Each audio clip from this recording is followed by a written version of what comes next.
ডিসেম্বরে আগে নির্বাচন করা সম্ভব বলে সফররত যুক্তরাষ্ট্রের দক্ষিণ ও মধ্য এশিয়া বিষয়ক উপসহকারী পররাষ্ট্রমন্ত্রী নিকোল চুলিককে জানিয়েছে বিএনপি। যেসব সংস্কারের বিষয়ে রাজনৈতিক দলগুলো ঐকমত্য হবে সেগুলো বাস্তবায়নে বেশি সময় লাগার কথা নয় বলে দাবি করেছে বিএনপির স্থায়ী কমিটির সদস্য আমির খসরু মাহমুদ চৌধুরী। অপরদিকে প্রধান উপদেষ্টার প্রতিশ্রুতি অনুযায়ী আগামী রমজানের আগেই নির্বাচন চায় জামায়াতে ইসলামী। বৈঠকে এনসিপি জানিয়েছে মৌলিক সংস্কার ছাড়া নির্বাচন গ্রহণযোগ্য হবে না। দেখুন সহকর্মী আক্তার হোসেনের রিপোর্টে। বান্ডেল থাকলে প্রতি সেনমানিতে টাকা বাঁচবে। বিকাশ সেনমানি বান্ডেল কিনে জিতুন প্রতি লেনদেনে।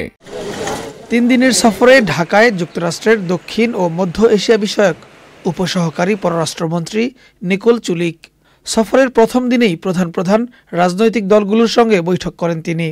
মার্কিন ডেপুটি হেড অব মিশনের বাসভবনে বৈঠকে অংশ নেয় জামায়াতে ইসলামীর প্রতিনিধি দল। ঘণ্টাখানেক বৈঠক শেষে সাংবাদিকদের জামায়াতের আমির জানান, রমজানের আগেই নির্বাচন চান তারা। তারা শুধু এতটুকু জানতে চেয়েছেন যে আমরা কখন এই নির্বাচনটা অনুষ্ঠান দেখতে চাচ্ছি। আমরা বলছি যে সরকারের প্রধান উপদেষ্টা বলেছেন যে তিনি এই দেশের এই বছরের ডিসেম্বর অথবা আগামী বছরের জুনের মধ্যে ইলেকশন দেবেন। আমরা তার কমিটমেন্টে তিনি ঠিক আছেন এটা দেখতে চাই। আর আমাদের ভিউ হচ্ছে যে এটা রমজানের আগেই শেষ হয়ে যাওয়া দরকার। পরে বৈঠক করে জাতীয় নাগরিক পার্টি এনসিপির নেতারা। বৈঠক শেষে দলের আহ্বায়ক নাহিদ ইসলাম বলেন, বর্তমান মাঠ প্রশাসন দিয়ে লেভেল প্লেইং ফিল্ড নিশ্চিত করা সম্ভব নয়। বিচার ও সংস্কার ছাড়া নির্বাচন হলে এনসিপি অংশ নেবে কিনা তা বিবেচনাধীন। এবং কোনো ধরনের পরিবর্তন ছাড়া নির্বাচনের দিকে গেলে সেই নির্বাচনটি গ্রহণযোগ্য হবে না। সেই নির্বাচনে জাতীয় নাগরিক পার্টি অংশগ্রহণ করবে কিনা সেটাও বিবেচনাধীন থাকবে। বর্তমান সময়ে যেই মাঠ প্রশাসন রয়েছে সেই মাঠ প্রশাসন আমাদের কাছে মনে হয়েছে যে নিরপেক্ষ আচরণ করছে না।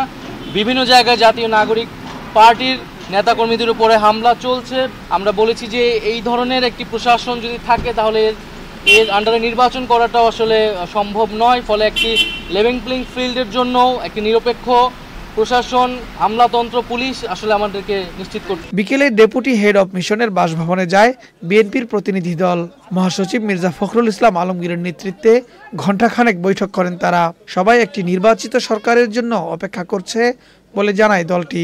আমরা বলেছি আসলে নির্বাচন ডিসেম্বর আগেও হতে পারে। আমরা সকলে আমাদের প্রস্তাবগুলো জমা দিয়েছি।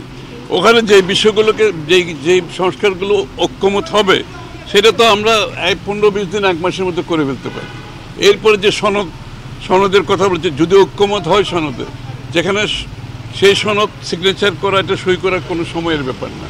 সুতরাং সব কি তখন তো নির্বাচনের রোডম্যাপ না দেওয়ার কোনো কারণ তো নাই। আগামীতে নির্বাচিত সরকার আসলে তাদের পররাষ্ট্রনীতি ও অর্থনৈতিক নীতি কেমন হবে, মার্কিন সরকারের নতুন শুল্ক আরোপের পর বাংলাদেশ সরকারের নীতি কি, সেটাও জানার চেষ্টা করেন উপসহকারী পররাষ্ট্রমন্ত্রী। Akhtar Hossain, channel I, Dhaka.